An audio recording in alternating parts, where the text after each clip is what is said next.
Good afternoon, everyone, and welcome to our webinar series on digital resilience. My name is Elena Monteiro. I am the Europe and Central Asia Coordinator for the Making Cities Resilient 2030 initiative. The Making Cities 2030 initiative is a coalition of partners joining forces to provide tools and resources to cities working on building their resilience. We are very happy to welcome you all today to this first webinar of a series of 3 events aiming at diving into the world of digital transformation and technology and how these tools can be used to support your resilience building in your cities. This is a 6-month project that we are leading from our regional coordinating committee in Europe and Central Asia with the leadership of our co-chair, ICLEI Europe. And the goal of the webinar today is to set the scene for the state of art in digital resilience. So the idea is here to hear from experts on what is digital resilience, to have a good understanding of what is available, but also to hear from cities, and we're hearing today from Zagreb and from Tampere on how they are working and managing these tools to support crisis management in the city. So you will see the application of these resources. We also aim at showcasing the impact of this growing interconnectedness and interdependencies in our systems, as well as sharing examples where digital innovations in itself represent the entry point for disaster risk reduction. This session will be recorded. The recording will be available on our YouTube channel. I will add the link to our chat. Please feel free to use the Q&A to share the Q&A box to share your questions, and also to interact with each other on the chat. Please let us know where you're connecting from. All right, now it's a pleasure to invite Nuha Eltinay. She's the Senior Officer for Urban Resilience and Climate Adaptation in ICLEI Europe, our main partner for this event, to moderate the session. Nuha, welcome and thank you so much for joining. The floor is yours. Thank you. Thanks a lot, Helena. And I would like to start just by saying good morning, good afternoon, and good evening, everyone, wherever you are. My name is Nuha Eltinay, and as Helena have mentioned, I'm from ICLEI European Secretariat, who is actually a co-partner of the MRCR 2030, and we are also the co-chair of the initiative's European Regional Coordination Committee for Europe and Central Asia. I'm honored to be co-moderating the session with you, Helena, today, and introduce our great cohort of speakers who will tell us more about digital resilience. What do we mean by that, and what are the emerging technologies, but most importantly, also looking into the gaps or maybe the drawbacks of the full dependency on the technology, and how that actually links into the different hazards and risks that we have within our cities, and how actually that understanding of interdependency can really be reflected into our planning strategies.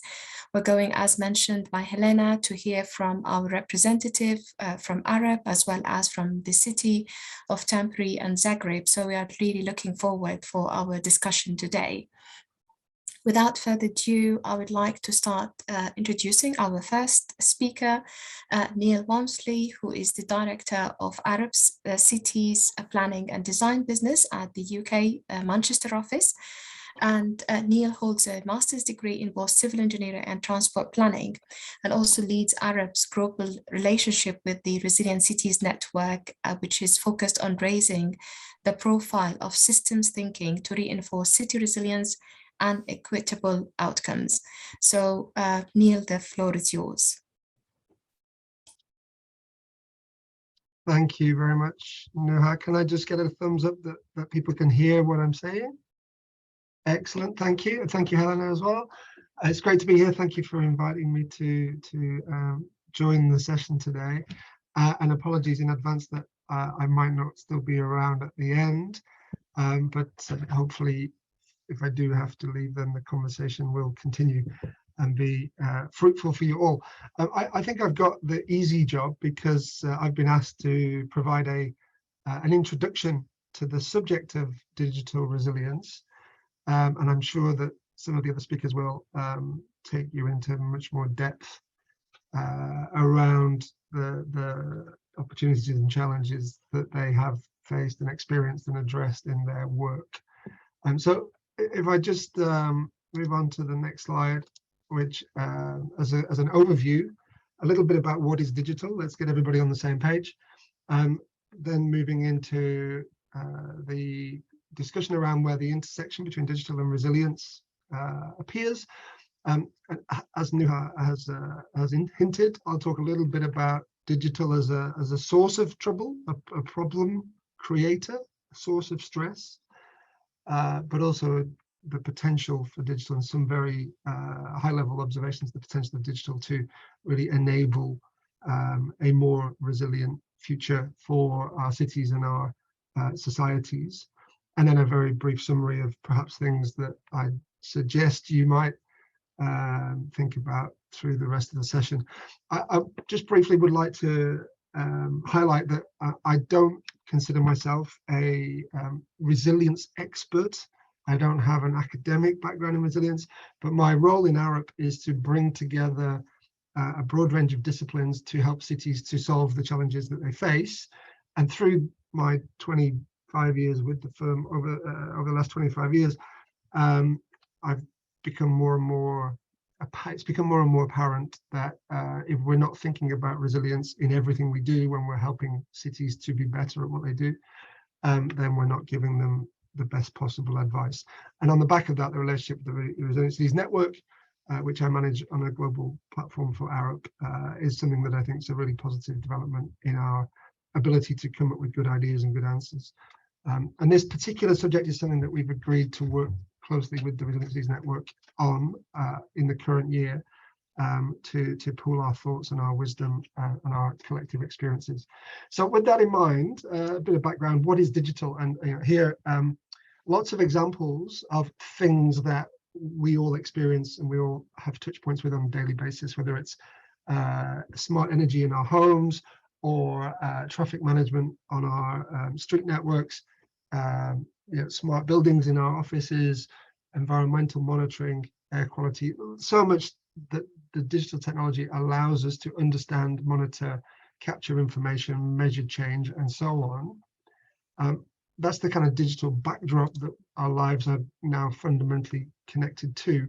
And then by adding this at the one extreme, starting from the bottom, the relatively boring physical stuff, culverts under the street, lamps and benches in the streetscape. It's very dull physical infrastructure that we kind of take for granted. And then gradually, as you move up that list, the digital connectivity and networks that join all of that infrastructure together, the data that is the glue that makes the digital systems work, the devices that make it accessible to all of us, and the ubiquitous, we've all got one sat next to our screens, mobile device, and then how that is used to create services that address a need, and ultimately what does that achieve as an outcome for the people in society or society as a whole, the ability to learn, the ability to innovate, the ability to leverage these tools. So the digital background is huge, it's broad, it's everywhere. And I think it's also something that we have increasingly become used to not even questioning. How does it work? What is it? Where did it come from? It's just there. From a resilience perspective, as I've implied already, cities are entirely integrated with digital technology on a daily basis, and helping our transport and all the things on the previous diagram. And it's very easy to take all of this for granted. And I think the resilience point is that the importance of all of these systems is only really noticed when they do not function as was intended. So with that as a starting point, digital and resilience, with digital as a source of stress, a stressor, and digital can and does cause shocks and stresses. One very brief example, the Irish National Health Service had a major ransomware attack last year. the consequence of that, staff being locked out of the systems, a large proportion of the infrastructure impacted, the ability to serve their customers, the public, fundamentally compromised, and a 4-month period to fully recover from that situation. So the reliance on digital as part of the functional operations of that essential public service was compromised for a long period of time as a result of a malicious attack. Nothing to do with climate. I'll come back to that. The second theme is about how digital can amplify shocks and stresses. And again, not a climate related example, but to talk about the digital divide and how during the COVID pandemic, out of necessity, people all around the world reverted to engaging in a manner that did not involve face-to-face communication. And so, you know, my kids were at school. School said, don't come to the building anymore. Please use your iPads, laptops to engage with our lessons starting tomorrow. And I was fortunate that I had 2 iPads and 1 laptop in the house, 3 kids. Everybody can get on to school tomorrow. But I think that is an illustration of the divide, that anybody who didn't have more devices than children was unable to allow their education to continue. And that's the context I was in. If we look at that on a much more holistic global level, in the UK, 6% of households still do not have access to the internet. 77% of older people require assistance to set up a device or adopt a new technology. You read in the newspapers about people who are regular users of a car park, and then the car park has switched to an app-based payment system. And then you get people writing in saying, I don't go to that car park anymore. I don't go to the shops that car park serves anymore because I don't have the technology awareness to be able to do it. So there's an exclusion there. 27% of disabled adults have never used the internet. So there's an inherent divide, an inherent lack of equity in adopting technology. And if we go to a global level, 30% of the world still doesn't have 3G internet coverage, 15% of the world still doesn't have electricity. So on the one hand, digital's helping us to do amazing things. On the other hand, it's not helping everybody.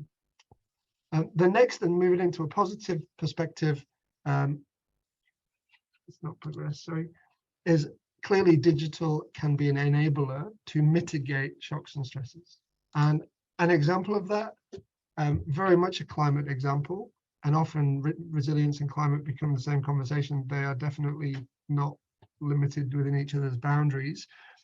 The use of digital technology for early warnings. And this example from the Southeast European Multi-Hazard Early Warning Advisory System, not the catchiest acronym, but this was all about improving how countries can share data in order to better understand future risks and therefore to be better prepared to address them and respond to them. And so, you know, by being generous and participative, sharing of all information, our ability to respond or prepare to respond to shocks and stresses is enhanced. And the last theme for me is that digital can accelerate recovery from shocks and stresses. And in that context, I go back to COVID because so many different technological solutions were rolled out in response to the shocks and stresses in order to accelerate our ability to get back to normal, if that's the right term. Whether that's the use of AI-based thermal cameras or using robots to move things around in places that were otherwise not desirable places to be in the face of uncertainty, or the use of aerial drones, whether that's for doing tasks that might have previously been done by manual labor, or distributing things in a lockdown scenario. So in all of those instances, technology, digital technology, facilitating normal life in the context of shocks and stresses. So a quick run through there of 4 key themes from my perspective about where digital and resilience converge. 2 positives, 2 not so positive. As a summary, our cities will increasingly, inevitably rely on digital systems to operate efficiently and effectively. And the cost of doing nothing around digital resilience, the cost of assuming everything will be great, is going to be high. Things will go wrong. We have to think about the risk of unintended consequences, and the digital divide being a good example.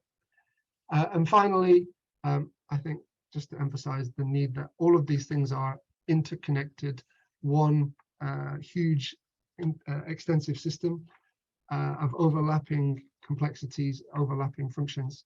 And so that whole system is only ever going to be as resilient as the weakest link.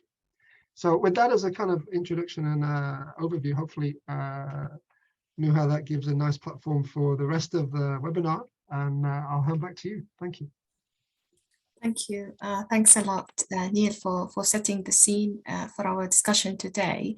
And I think that's really interesting how we look into these technologies themselves and how can they be stressors and enablers at the same time. But then also the different examples that you've shared, looking into how it can really cause, amplify, mitigate, or accelerate recovery from shocks and stresses was something really, I think, important to dig in deep more. And considering your time, Neil, I'm not sure if you are available for a couple of questions or maybe to address some of the key reflections on your presentation, but please give us heads up once you are ready to go. So just when we speak about technologies, what we've seen from your presentation, that when we speak about technologies, it's not necessarily that the technology can enhance capacities or the capabilities of the human beings. In some cases, they take over the actual capacities, but might have maybe significant positive or negative impacts. But then when we look into that from a more of a DRR perspective, we can see that the use of technology is not really new when we speak about disaster management, but it's the nature of how these technologies are being used are really supporting the decision-making process. And I think what is really interesting from your presentation that we come to see that there are underlying drivers of, let's say, the end results of the outcomes of the use of these different technologies. So we need to look into issues around, for example, the lack of the capacities. Are there any maybe regulations or laws that are actually hindering the use of these technologies in the right way, maybe? Or maybe even the culture, the difference between the implementation of the same technology within different contexts can really have different results. So from your experience working on a broad range of cities in the Middle East and in the Southeast of Asia, we would like just to have more of your understanding on how these really challenges can be addressed in different contexts, but most importantly, speaking about multi-hazards.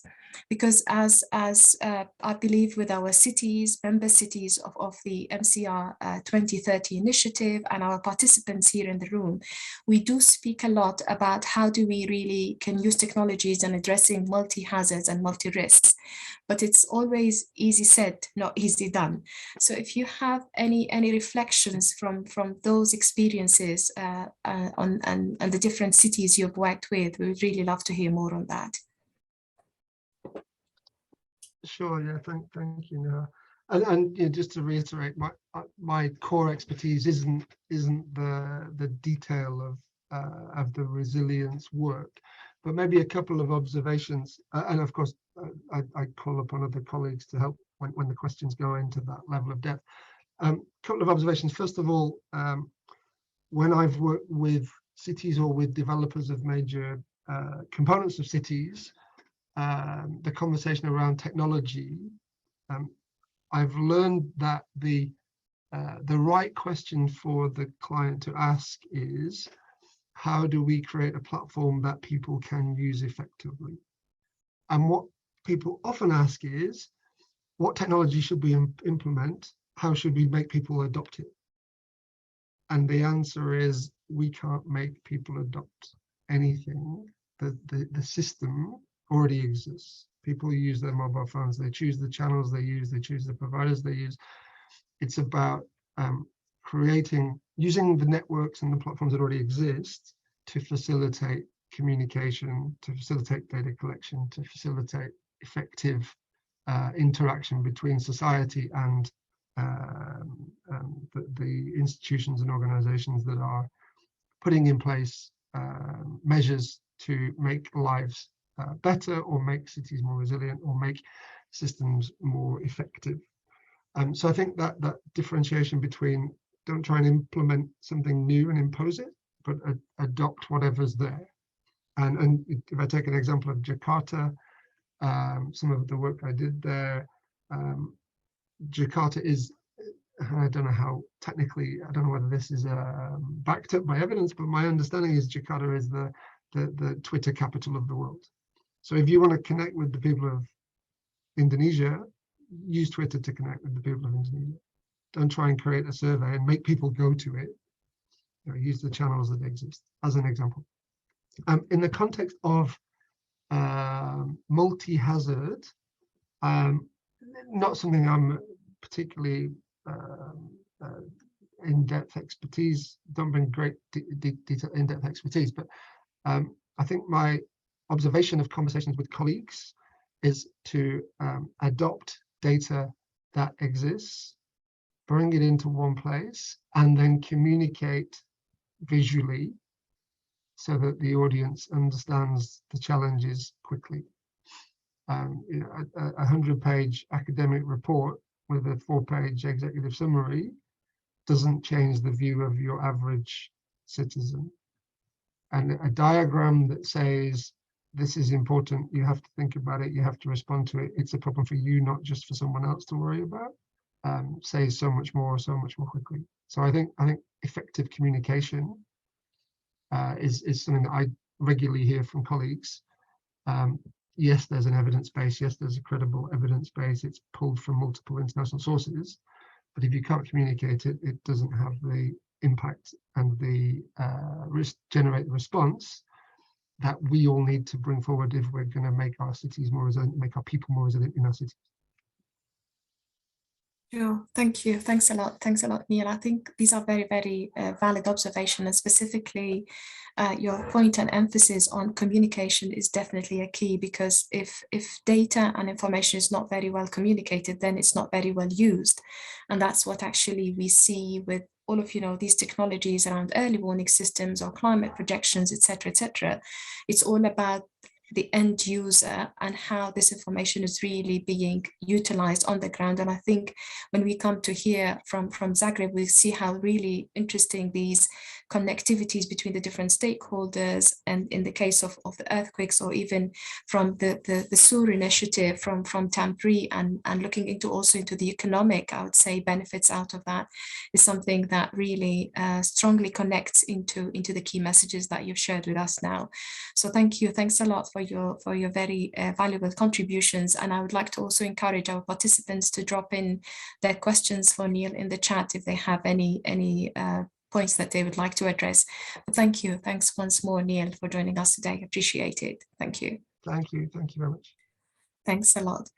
And now I would like to introduce our second speaker, who's Professor Dr. Alexander Baklanov, who is from the Science and Innovation Department from the World Meteorological Organization, and who's also the Secretariat focal point for the Sand and Dust Storm Warning Advisory and Assessment System, who will tell us more about the WMO integrated urban hydrometeorological system, and let us know about how that is being applied when it comes into climate and environmental services.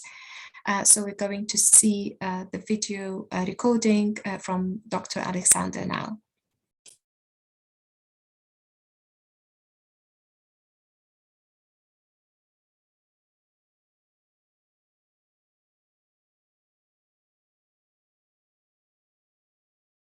Dear ladies and gentlemen, dear colleagues, I would be glad to make presentation.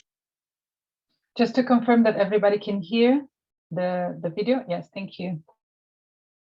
From the WMO site using our experience, and share my screen.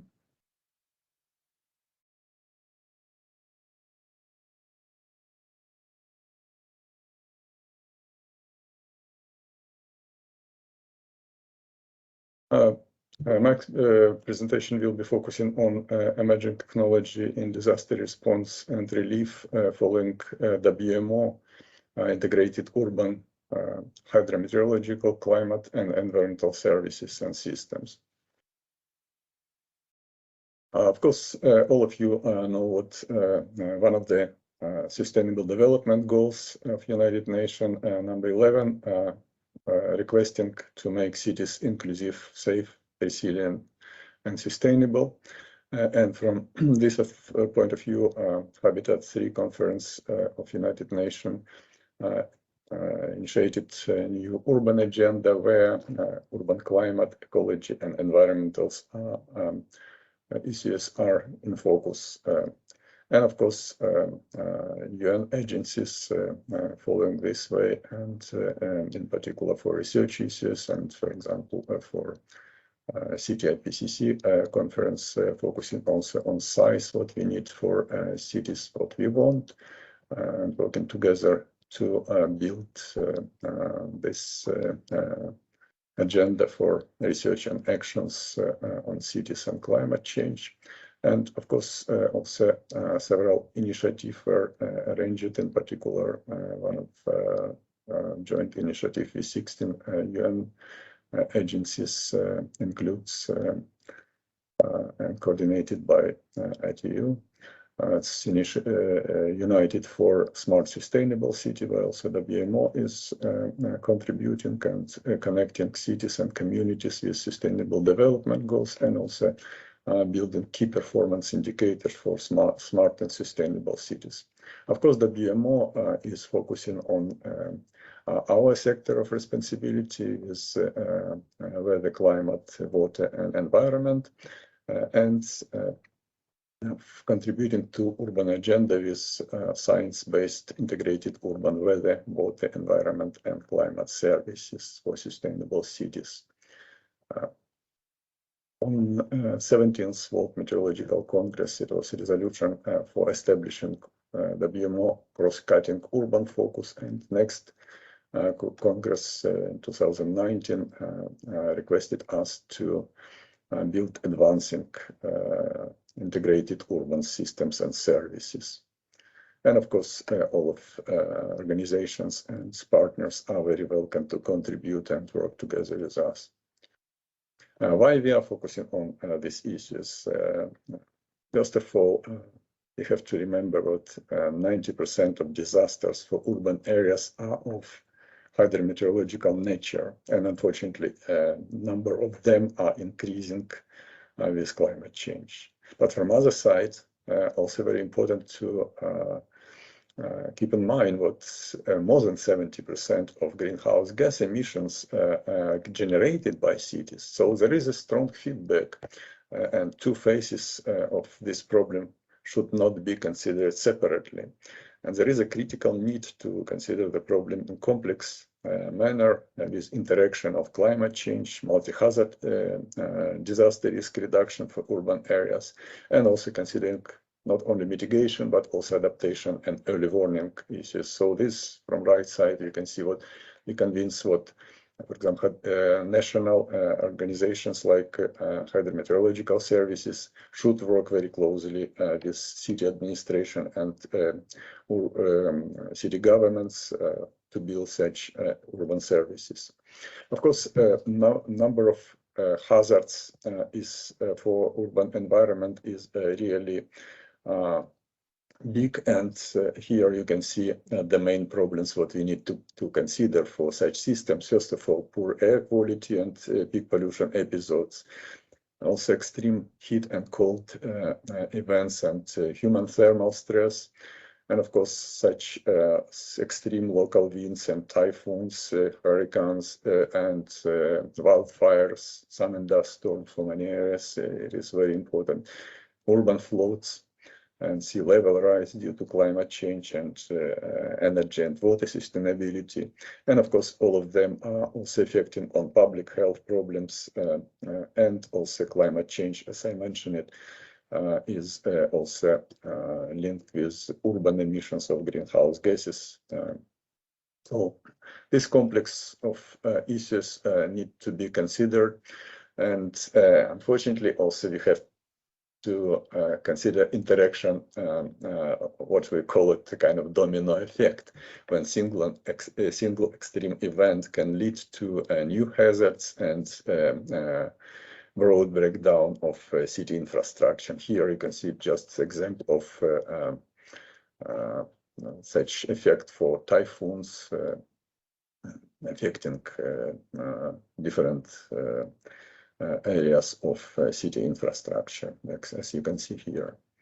And of course, linkages between exposure and vulnerability to weather and climate extreme events influence the impact and probability of disasters and affecting disaster risk. So all issues what you can see, hazard events, vulnerability, which is extremely important for urban areas, and exposure should be considered for building resilient cities. So the only way to build such kind of smart, climate smart and sustainable cities is to build science-based integrated urban hydrometeorological, climate and environmental services. What we are focusing on the WMO, and such integrated urban services help for cities to increase resiliency through multi-hazard early warning systems, and also increasing sustainability through urban long-term planning, as you can see on this diagram, and also capability and capacity increasing through cross-cutting services and integration, and also efficiency through infrastructure cross-cutting services, and consistency for different elements of integration, and also effective service through strong partnership and risk communication. This methodology, what we are realizing in this integrated services for urban areas and components, what are presented on this picture. You can see it is including a strong observation network, and also modeling and prediction application, and for decision making, and of course outreach and evaluation of system, and also including research development and capacity building.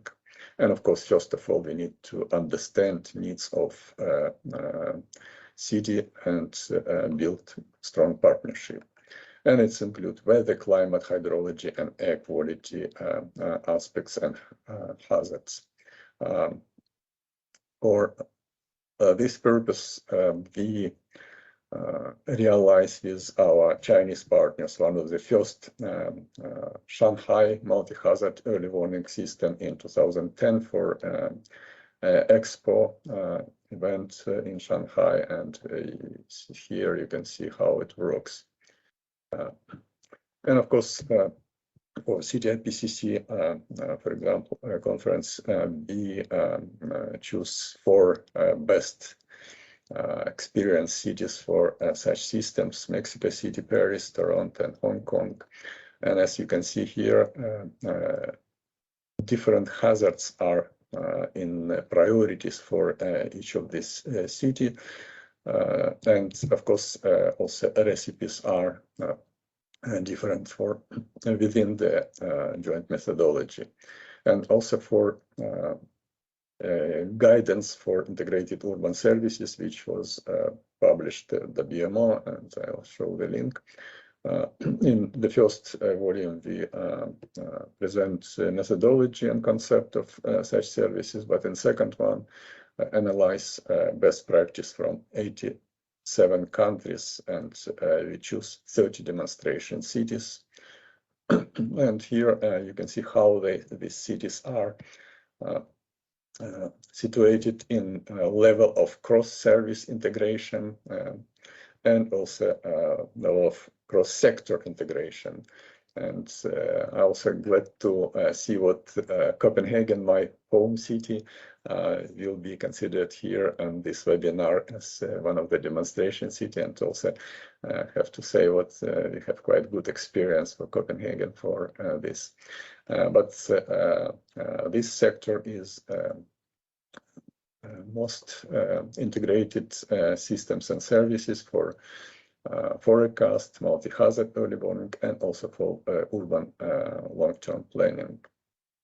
One of nice examples I also can say for Hong Kong for integrated urban systems, and they have nice solutions for extreme weather events, for air quality modeling forecast, for air quality health index, and also utilization of climate information for long-term planning and disaster risk reduction for further development of urban area of Hong Kong. What we need to do for building integrated urban services. First of all, high resolution monitoring of urban climate, weather, and air quality conditions, and also skilled operational prediction alerts for different urban sectors, as I mentioned it, and integrated urban information system for such services, quantified and sector-specific urban development scenarios for changing climate, and finally, end-to-end multi-hazard early warning system. Such integrated system will provide capabilities for city for provision of weather, water, climate, and air quality information, and for decision making to build climate smart and sustainable cities. We are working with many areas, with cities around the world, especially for multi-hazard risk cities, which are mentioned on this UN map, and red cities mentioned it, where we are working with pilot project or demonstration cities. And welcome to join to this work with your cities and your countries. Some lessons learned in implementing integrated urban services, what we have from cities, what I mentioned it. First of all, initiation of integrated urban services often opportunistic and also linked with big events like Expo events or Olympic Games. So it is good to use such opportunities to improve the system. And essential to engage relevant stakeholders from the beginning to avoid some mistake, and also necessary to establish regulatory and institutional framework and define also government agency interactions and responsibility for each of them.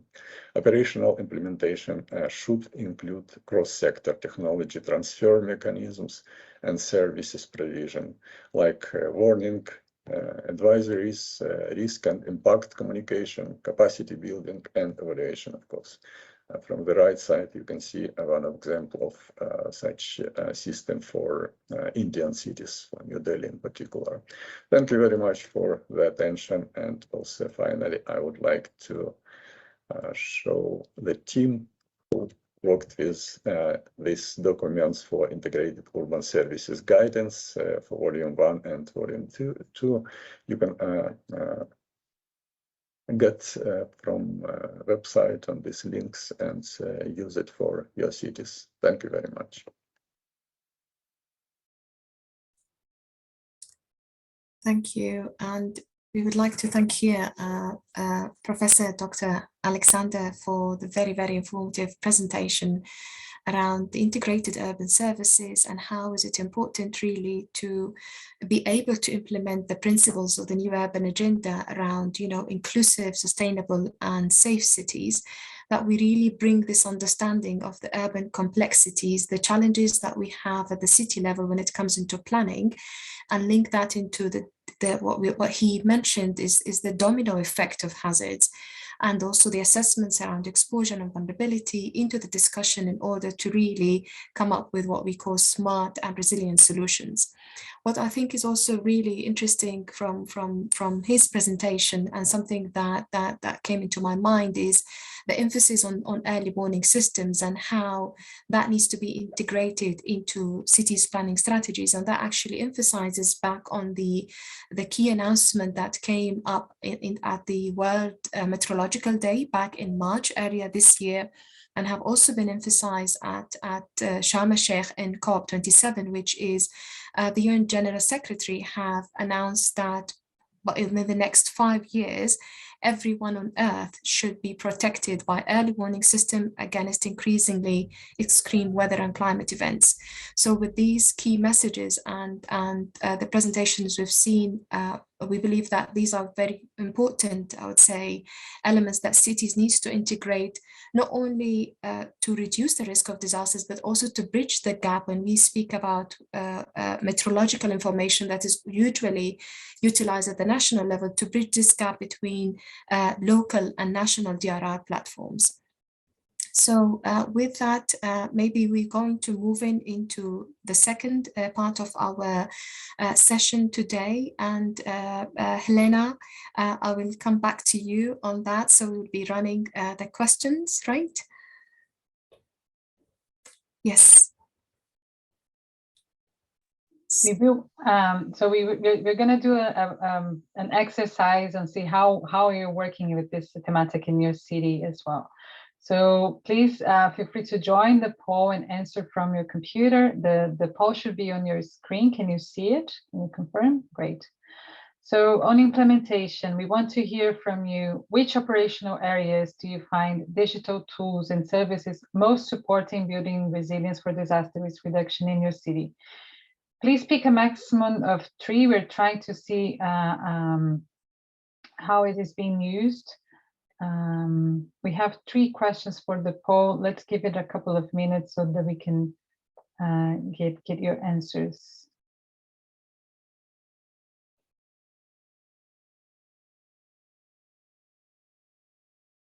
I don't see anyone picking. I don't know if it's working for it. Okay, great. We start to see some results. Operational coordination, intelligence and information, disaster risk recovery and building back better, disaster vulnerability and climate risk assessments, logistics and supply chain management,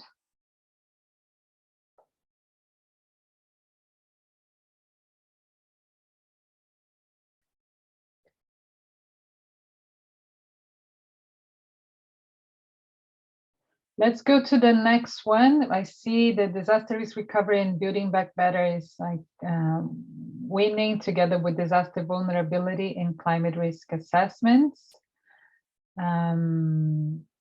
followed by operational coordination, intelligence and information sharing in emergency response. Great. Let's go to the second question about the gaps and challenges. So when implementing digital technologies and innovative solutions, which gaps and challenges is your city currently facing? We want to understand.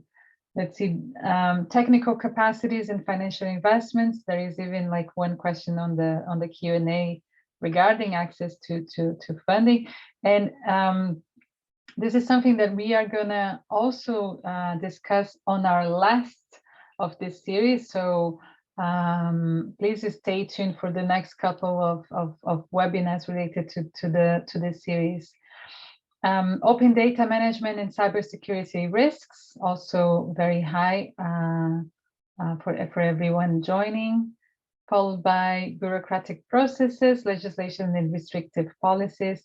Sometimes even governance is something that can be really a challenge in municipal and federative governments.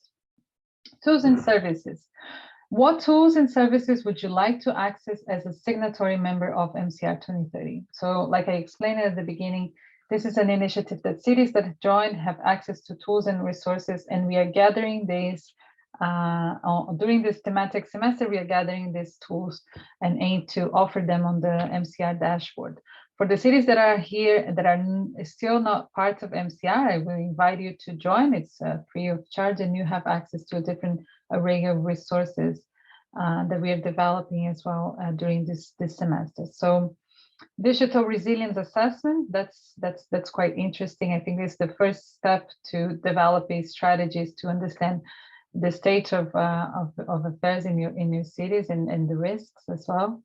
Building disaster risk reduction laws and damage climate informed scenarios. So how perhaps even like a tool to design the scenarios or to engage with stakeholders on what would be the solutions for the potential scenarios.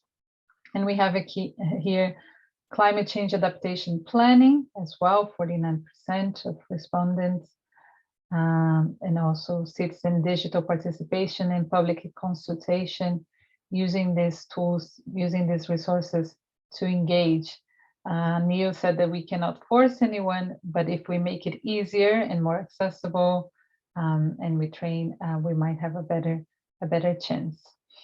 I'll hand over back to you, Nusha. Thank you so much for everyone joining for this poll.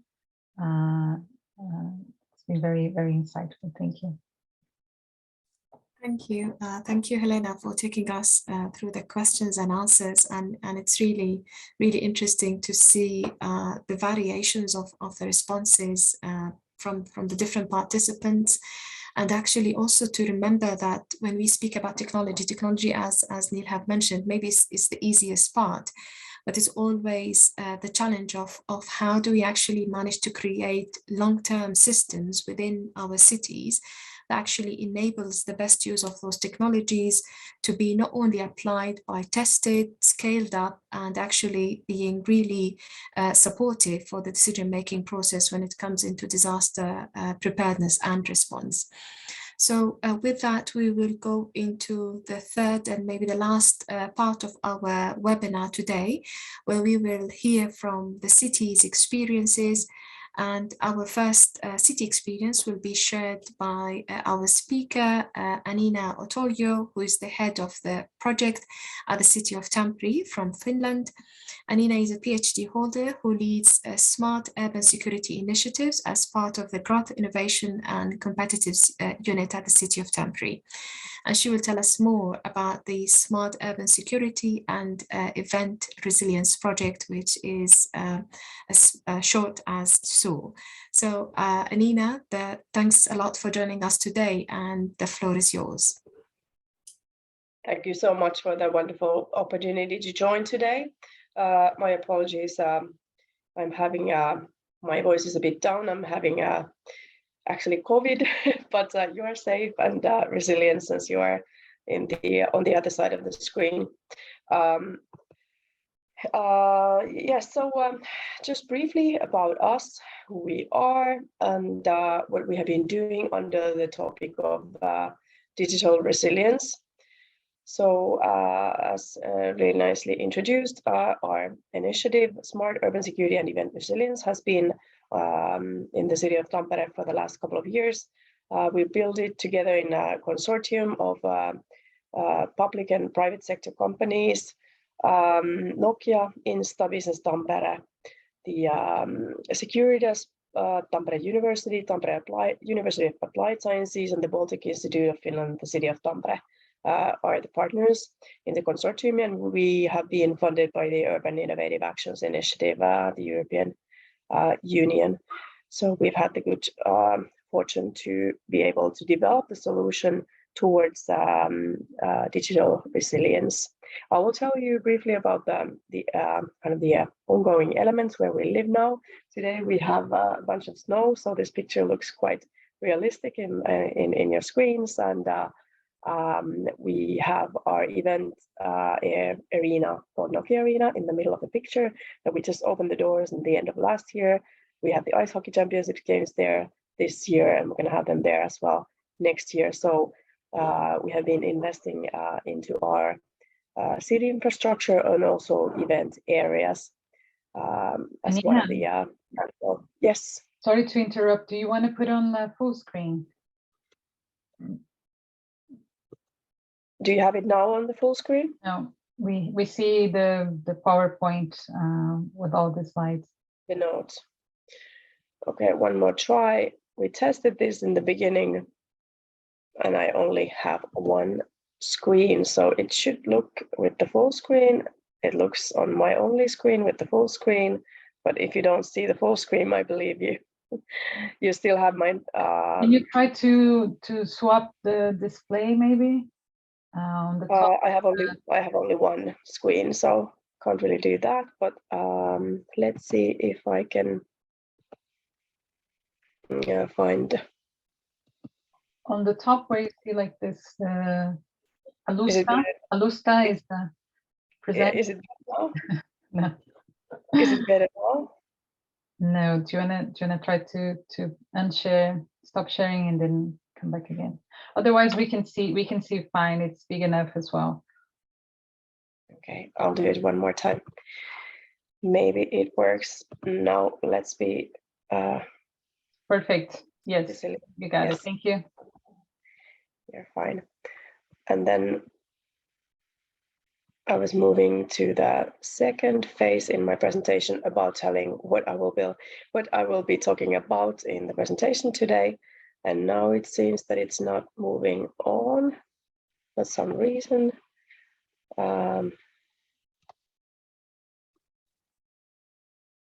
It's not changing the slides for some reason. What could I figure out how to do that? Okay, so some of the topics that we are facing in Finland, in the city of Tampere at the moment around the cities, and I was talking about the event industry that is growing and the tourism that we like to support. Of course, it is important for us to have visitors. So we are facing a lot of resilience phenomena, rapid urban growth. People are moving to cities. 2/3 of the world population will be living in cities by 2050, according to UN estimations. So we need to have better services, and we need to have better housing system for the residents and also for the visitors here while they are staying. And the political instability is one of the areas under the resilience topic at the moment. We are facing the Ukraine-Russia war. We have the longest border with Russia.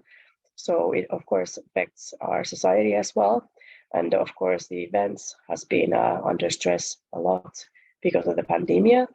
And the climate is changing, of course. We share all the same phenomena, and the pandemic, the global pandemic, we share together.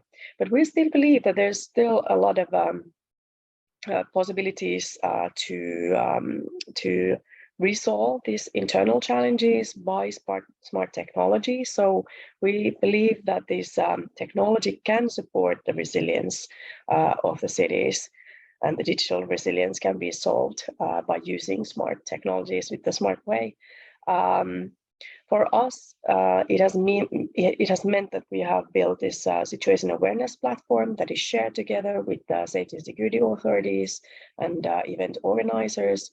They're able to use the data from people and traffic flows in the city center. I'll show you a picture, and share the information and share the communication together with the most developed instruments. And also AI has been one of the elements in the solution. So we are trying to put the operators to working in better collaboration and to use the modern tools. One of the phenomena internally is the youth gang and street violence that is growing in a way also in the Nordics. So what the solution is about, it is a joint situation room that I mentioned with real-time shared analytics and communication. It is the concept for safer cities and urban areas. We have tailored the solution, and it fits to we would say into any cities, but of course it has to be built with a specific way. And it supports and guides the security actors and authorities in cooperation, decision-making and operational performance. And we have built this in an ecosystem of safety and security actors in Finland. This is how it looks in a systemic way. So it goes from left to right. We have city sensors, meaning city cameras, that we are able to see people on traffic flows in the city center. And the information of the data goes to the command and control platform, that is the situation awareness platform that we have tested and developed.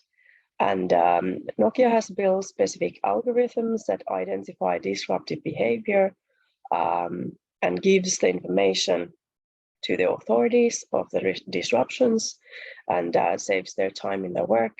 And they all can use the same sort of a data in their safety and security work. And this goes all the way to the critical infrastructure in that sense of, well, I would say city infrastructure, that we have a connection to the smart lights, the guidance system, the cameras, of course, and the traffic control system, so that if there is some need to change and guide people on traffic flows, we can do that with the city infrastructure. And in the solution, there is essential, we have a simulation exercise that we prepare specific scenarios. We did this with a cultural event and also with the sport event that we just had last spring in Nokia Arena. What is crucial is service design and the discussions with the citizens and the residents. So we have this ongoing dialogue with the service users and the people who spend their time in the events and the city center. So we have to ask them the questions and their sense of security.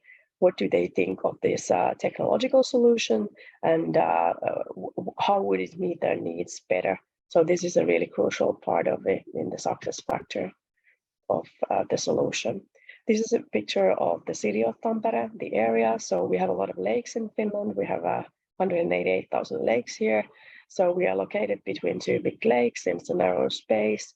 Geographically, the yellow-green color is the area where we are working.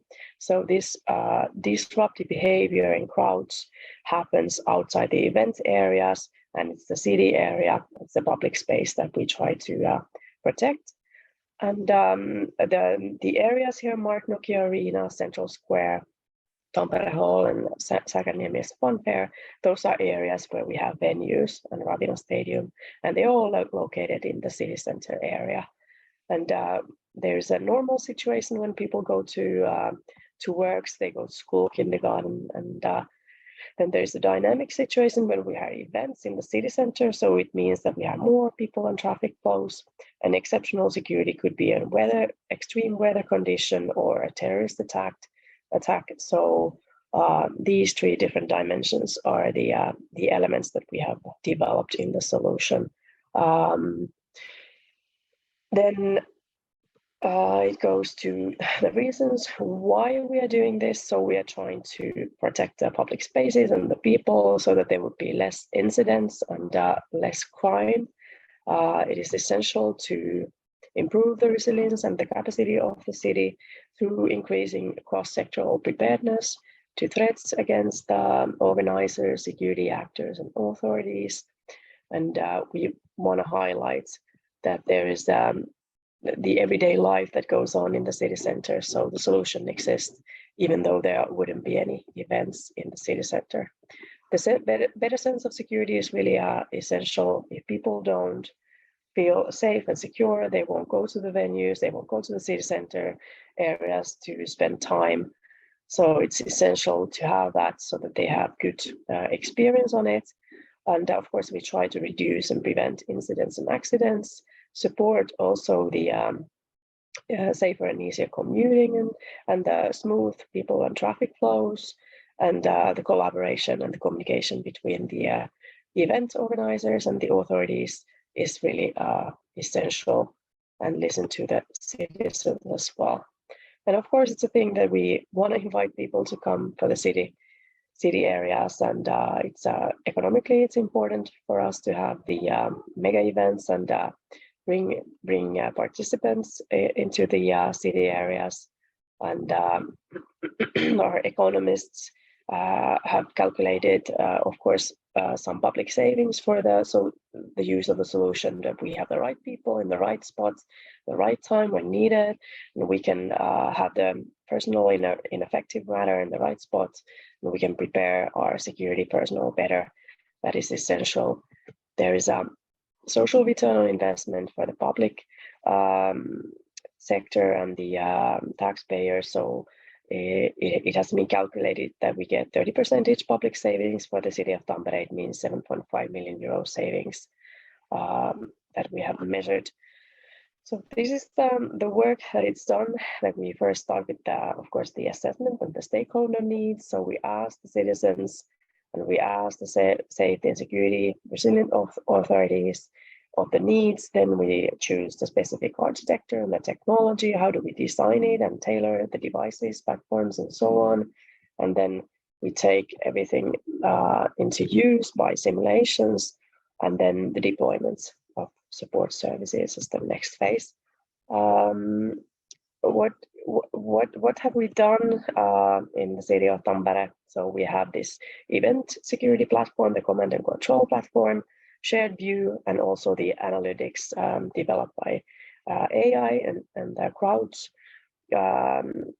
behavior by Nokia. And it requires, as mentioned several times, the smooth dialogue and cooperation between the authorities, event organizers, and the citizens. So you need to know that what is the right mindset, the tone of voice, what fits into the city architecture, and the environment has to be studied really carefully. And the simulation exercise are the concept of exercise. We need to do that. And yes, we have calculated some savings by using this digital resilience solution in the city area. And we, of course, are more than happy to respond to any questions. We had the good fortune to be one of the Safety and Security Awards finalists in Smart City Expo World Congress Barcelona. Thank you for your time and for your patience. Thank you. Thanks a lot, Anina, for a very, very interesting presentation. And again, connecting these key messages that we had from the beginning of the webinar around communication and also the changing the mindset and the tone of voice. I think this is a very strong message that also came from your presentation. But interestingly, how also the use of technology can really help with the support of safety and security in public places, how the SUR initiative managed to actually achieve that through the communication with the public and the direct engagement with the citizens. And I think this is actually what also brings up what we call the smart citizenry principle. So people get to be more aware and more educated about how really technology can build resilience within our own communities. So this I think is something that is really key. And it reflects actually on one of the very recent tragedies that we've seen, for example, in South Korea, around crowd management and the fatalities that we've seen during the Halloween last month. So it's all about this communication and connectivity between the different departments, between the different stakeholders, and having this clear understanding or predictions of crowd management within big events. I think this is definitely very, very critical. So thank you. Thanks a lot for these really important messages. And maybe my colleague from the UNDRI, Helena, if you have any reflections on that, and also by having also Tampere recently joining the MRC 2030 initiative.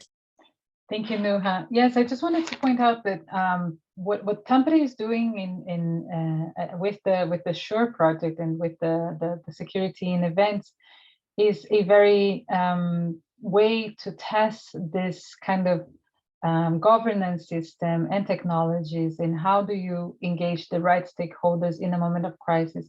And they are doing, the project is a safe test bed for when something critical can happen. So by putting these other technologies in place during events in a very specific way, they can test how much the coordination of events can happen.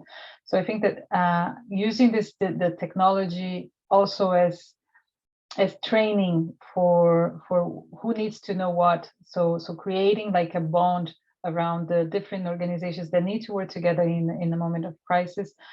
SURE is doing this, but in a very specific way. So training and testing for when a crisis actually happens.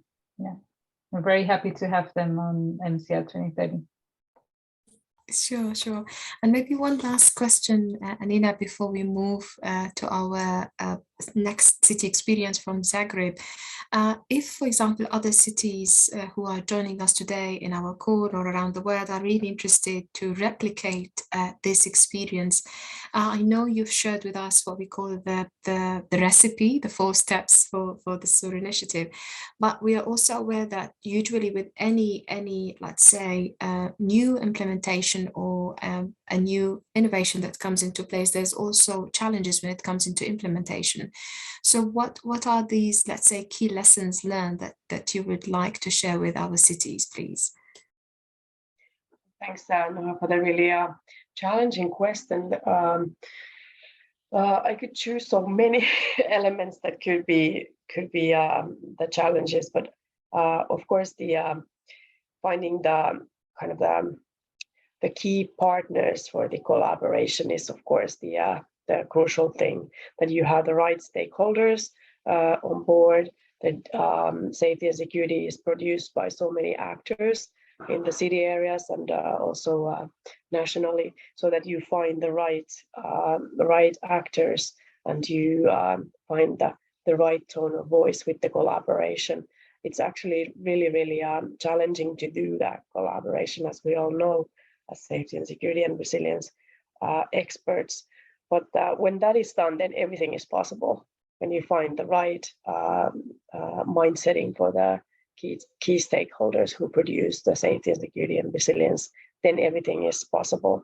Technology is, we have such wonderful engineers in our team that technology is something that can be always transformed and developed and moderated, and you can always find different angles and platforms and algorithms that fits the needs. But if the key users, the stakeholders, are the right people, then everything is possible. But that takes a little time to work on that. And we got some international comments that it's in some of the areas it may not be even possible.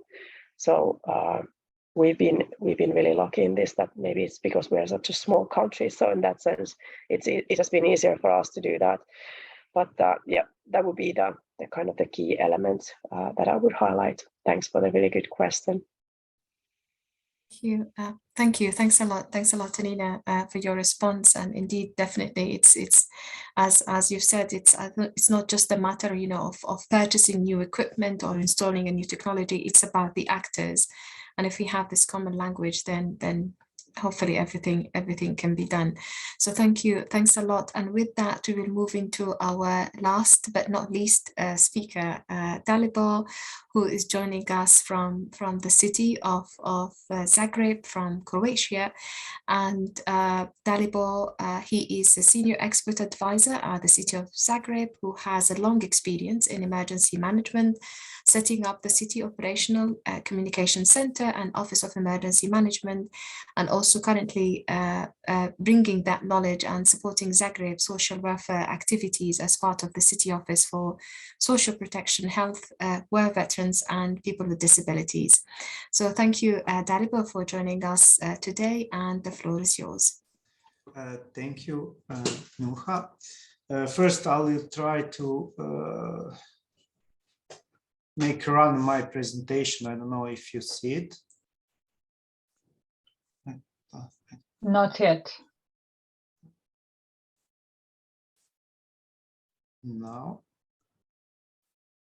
Now, do you see it, presentation? Yes, perfect. Okay. Thank you.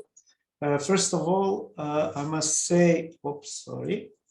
Thank to organizer for the invitation to participate this interesting webinar, as well my colleague Bedenko from city of Zagreb.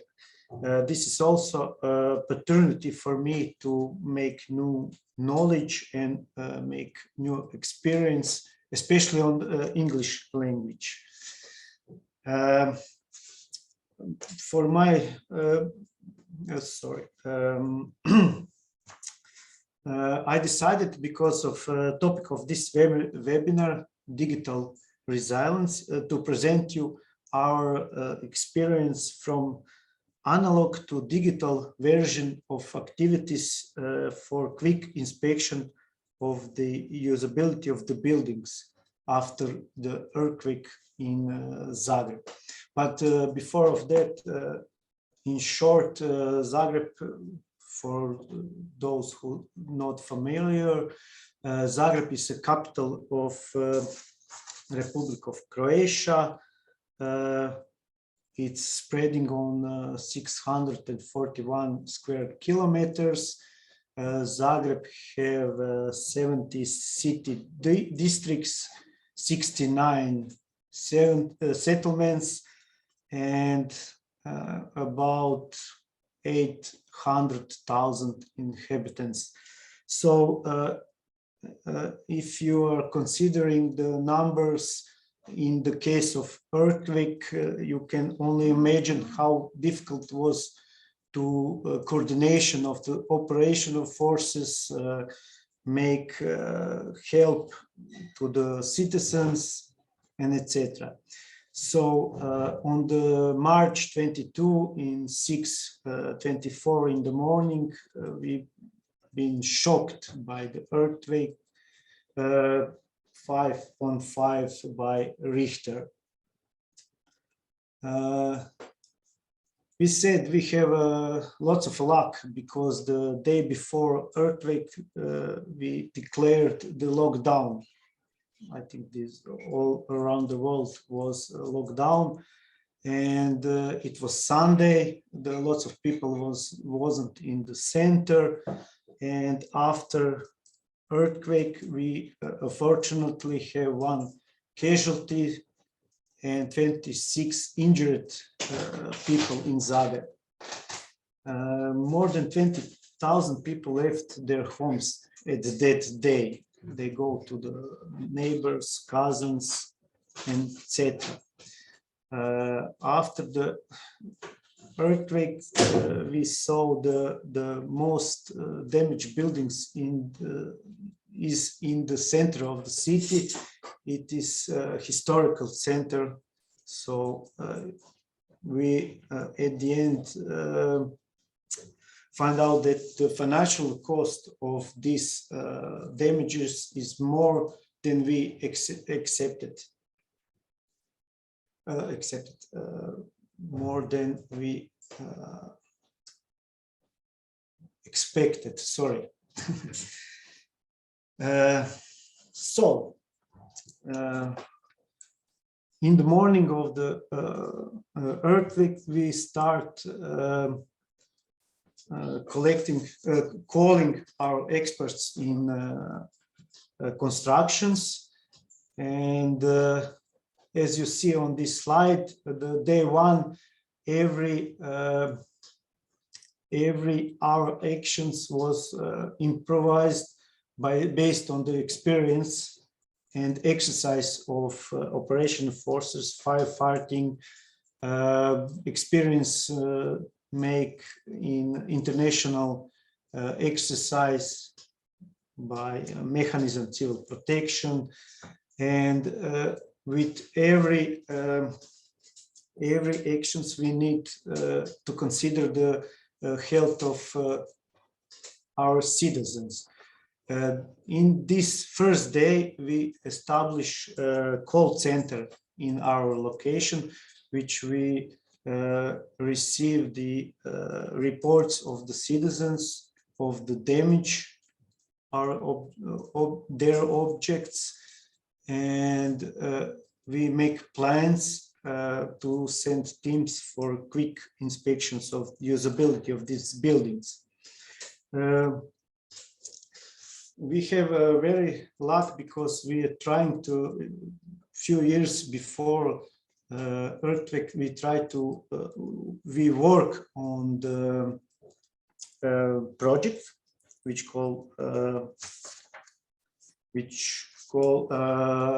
Earth Risk for City of Zagreb, and we have a little bit preparing information for education of the teams.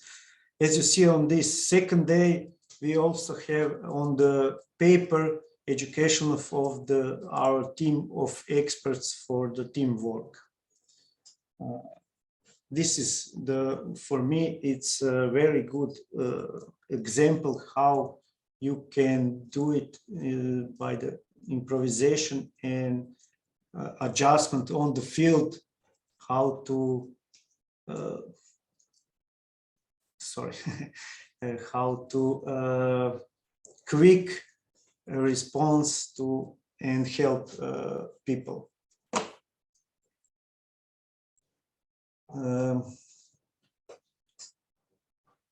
We work non-stop, and the third day, because of the pandemic,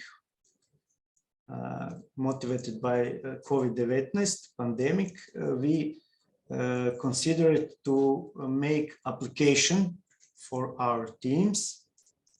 So we start to build the mobile application and use S3 tools. It's called collector for our GIFs.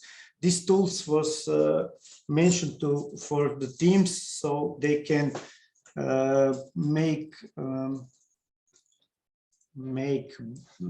database of the constructions in the field and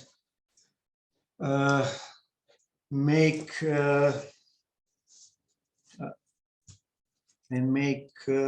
plans for makes plans for the coordination of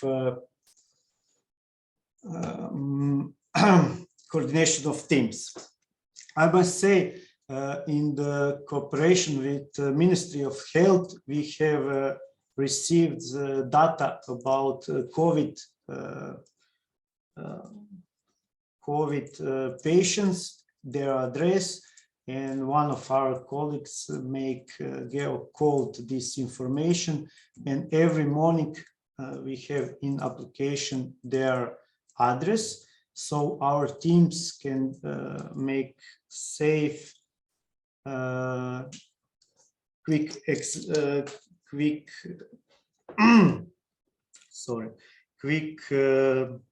examination of the buildings. It's much easier on Croatian. So, this is after the third day we have application which our teams use for quick examination. After we make a database, and after this kind of information was prepared for distribution, this is the way of how we presented this information. This is 3D model of the high buildings in the Zagreb. You have a presentation of the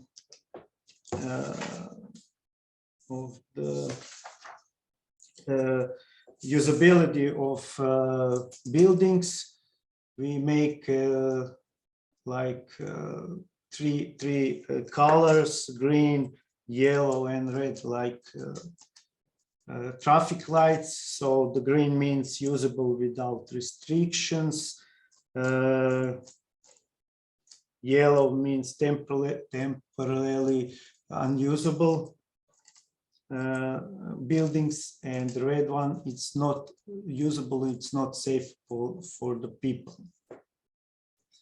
So I must say this is all make it possible in a short way, in the short period, about 2 weeks after the earthquake. This is also our goal, that we make a detailed database of the buildings, city of Zagreb, which we use for the preparation of operational forces, make risk assessment of the earthquake risk, and of course, for the everyday use for operational forces like firefighters, when they go to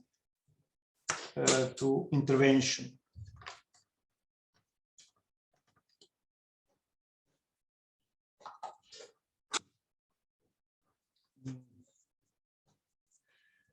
In the next few slides, I will show you what kind of big actions must consider it and make it possible to help people. On the left side of this slide, you see 25,578 inspection of the buildings, which was produced by a few months. On the right side of the slides was 500 volunteers who's helping us to solve this problem, problem with earthquake. There are also construction engineers, architects, crisis managers, etc.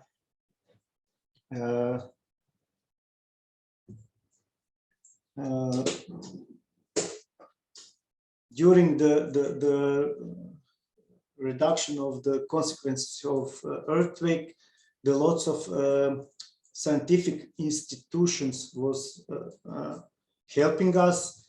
Lots of experts from city of Zagreb. There is also involved with the experts around the world, and the most activities we make it through by the headquarters. We call it in bunker, because in our location we have a nuclear bunker preparing for that kind of situation.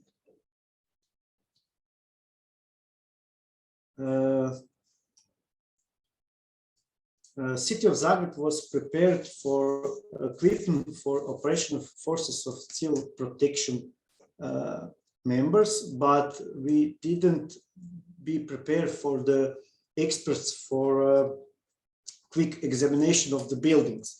So in a few days after the earthquake, by the emergency management office and lots of good people and firms, we received a donation in equipment necessary for our teams.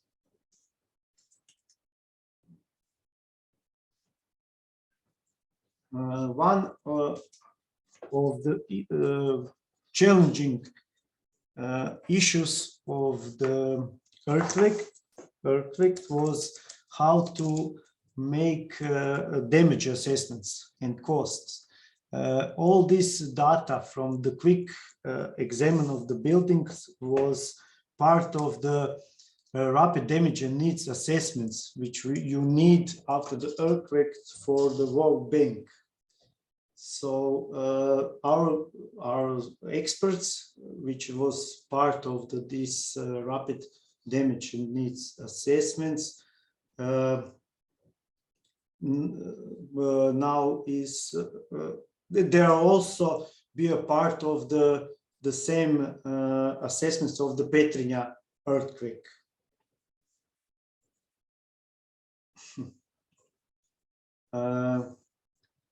Also, from the all experience we collected during the first 30 days, colleagues from Faculty of Civil Engineering make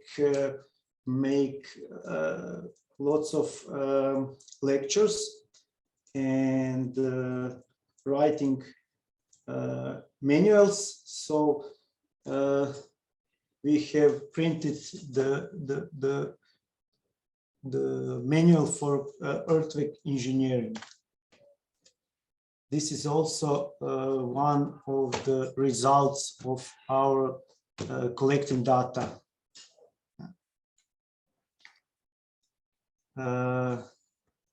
After 9 months, we get shocked by another earthquake. which was in Petrinja in December, and lots of our lessons learned was we used in Petrinja earthquake. As you see, in Zagreb we have 500 volunteers of experts for the quick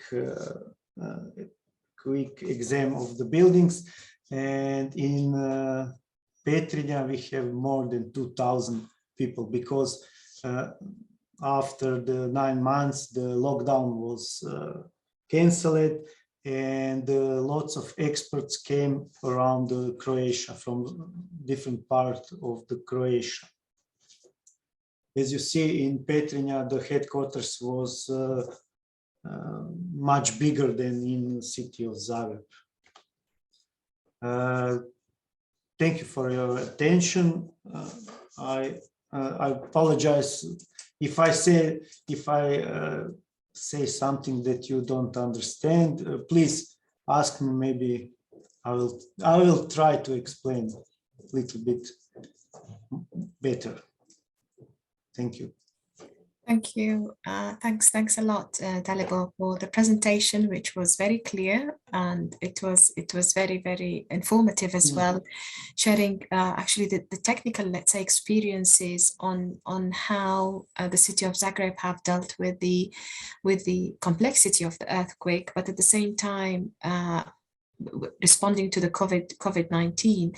So, and it was also really interesting to see how the utilization of, for example, the mobile technologies at the very early stages of response to the emergency have really helped bringing together volunteers, key actors and different stakeholders, even experts and engineers, to help with the actual mapping of the buildings and constructions and apply the damage and needs assessments. So this is really interesting.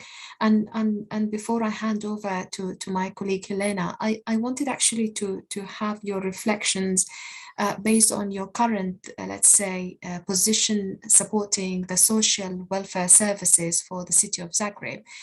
And as we know, with COVID-19, there was this, let's say, the division when it comes into issues around socioeconomic access to socioeconomic services and welfare for the most vulnerable communities. So how was that element integrated into the earthquake response, and from your perspective, if any? And it would be really interesting to understand if there were any key lessons that have been brought up in this regard. Thank you. This is a very difficult questions, but in my opinion, the social services was acting also. We acting like when we need something, we try to resolve problem immediately. There was no plan on the social welfare on our, I don't know, older people, and in Zagreb it wasn't that hard. Earthquake was, so our older people was in their homes, but in Petrinja we have a problem to accommodation of them. So mostly by private some kind of channels we solve that problem. You know, I was in Petrinja coordinating, and colleagues said to me, we have, I don't know, 20, 30 older people, we needed to accommodation for them. So I called in city of Zagreb, and we prepare for them accommodation in the elders' homes, and that's the way how we deal the problems. For me and my experience, based on topics, digital resilience, good database of the human resources, NGOs, plans, etc., was really necessary, especially if you can manage of kind of tools for the local government. We lose lots of energy and time on the paperwork, how to make assurance for our volunteers, our operation forces. So digital is the future. But I also must say, in the 29th December, during the earthquake 6.2 in Petrinja, I was there, and only communication which was possible was through the WhatsApp groups. Through the WhatsApp application, yeah, of course. I also forget to say that we in Zagreb and Petrinja, we work we use lots of WhatsApp groups for the coordination for younger, less experienced engineers, for any kind of questions. If they have questions about constructions or about anything. I also forgot to mention that we, after 2 weeks, we have a web page, and the lots of experts around the world make video presentation, make lectures for our volunteers. I hope that my answers is okay. So, yeah. Yes, thank you. Thanks a lot, Dalibor, and I will hand over to my colleague Helena. Thank you, Nuha. Thank you, Dalibor. We actually are on time for the end of our webinar. I just wanted to really thank you, Nuha, for the outstanding moderation and the partnership in organizing this webinar. Thank you, Dalibor, Anina as well. 2 cities are part of MRCR 2030. Unfortunately, Niu had to disconnect, but it was really great. And we will be sharing all these presentations and sharing as well the video and the recording of this session on our website, on the event page where you registered. You will all find this perhaps tomorrow or in the coming days. So thank you so much for joining. Like I said, this is the first of a series of 3 events that we are organizing on digital transformation. So we will go a little bit deeper still on the subject. So stay tuned, probably early 2023 for the next one, a training on how to develop, how to enhance collaboration on the digital twins. And then the next one on access to funding and innovative ways to finance digital transformation. So thank you so much, and I just want to thank you all the speakers again. Bye everyone. Thank you.